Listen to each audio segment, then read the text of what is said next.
Well, thank you, everybody. I think the next important job is to make sure that everybody understands that this is something, when I talk about leadership, when we talk about leadership, when we talk about the community, we really mean what we say. And that we're talking about the fact that here represented today are very large numbers of government members and senators, very large numbers of Liberal and National Party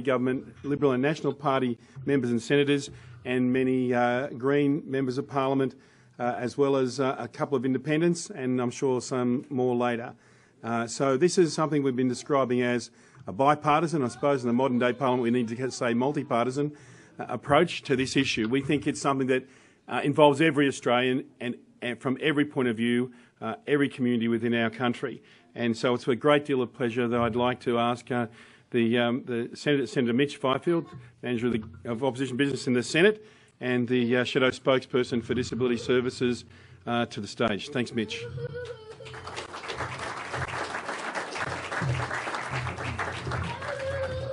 Well, thank you, John. And at the outset, John, can I say that how fantastic it is when I see someone in their post-political life continue to make a contribution to the community. So, John, congratulations to you and your team for the great work you're doing.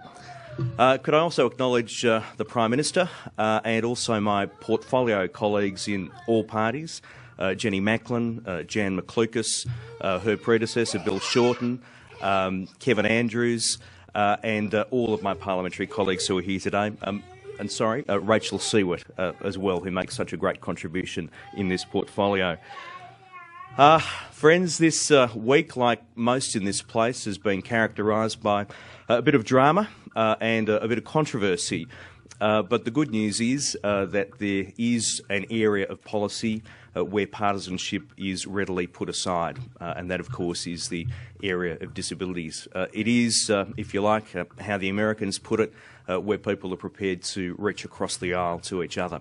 And that's as it should be, because everyone in this room, I would hope, when it comes to disabilities, has a pretty low threshold when it comes to partisan point scoring.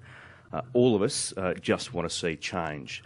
And the Productivity Commission has made a compelling case for change. I think the movement, the momentum for a better deal for people with disabilities is irresistible. So, friends, we do gather here today in common purpose.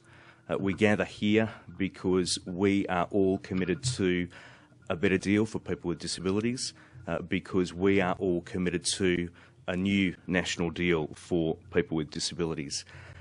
And I think probably the two most profound findings of that wonderful Productivity Commission work are, firstly, that if you were seeking to design what it is that government does from scratch, disability would be one of the first things that you would start with, decent support for people with disability. That should be part of core government business. The other simple, yet I think profound finding of that Productivity Commission report was that any new national system of disability should have the individual at the centre and in charge. And that, I think, as much as a new national deal would be transformative in the quality of life of so many Australians. We do all need to look for ways to bring this about rather than to look at reasons why it can't be done. Since I've been in this portfolio, which has been a couple of years now, I've come to love it. And I think that this portfolio, whether you're in government or whether you're in opposition, could well be the most significant portfolio that any holder of that office will have, because it's hard to think of another area of government activity. It's hard to think of another policy area that is in such desperate need of change. It's hard to think of another policy area where true reform could make such a difference to the quality of life of millions of Australians. So we're here today, all of us, to commit to stay the course. That's what I want to do. I want to stay in this gig to make sure that whether it be the current government or a government of a different persuasion, that happens.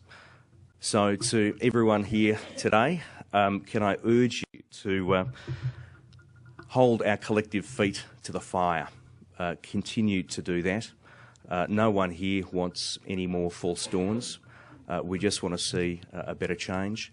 I keep coming back in this portfolio to the fact that there is a level of care which families do want to provide for one of their number who may have a disability, and that families should provide for one of their number who does have a disability.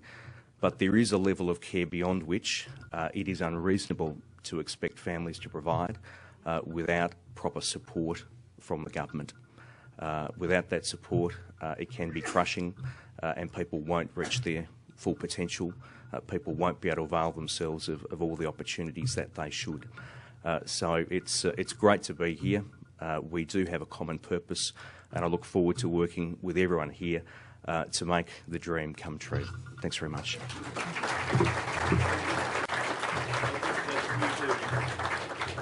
Come and say.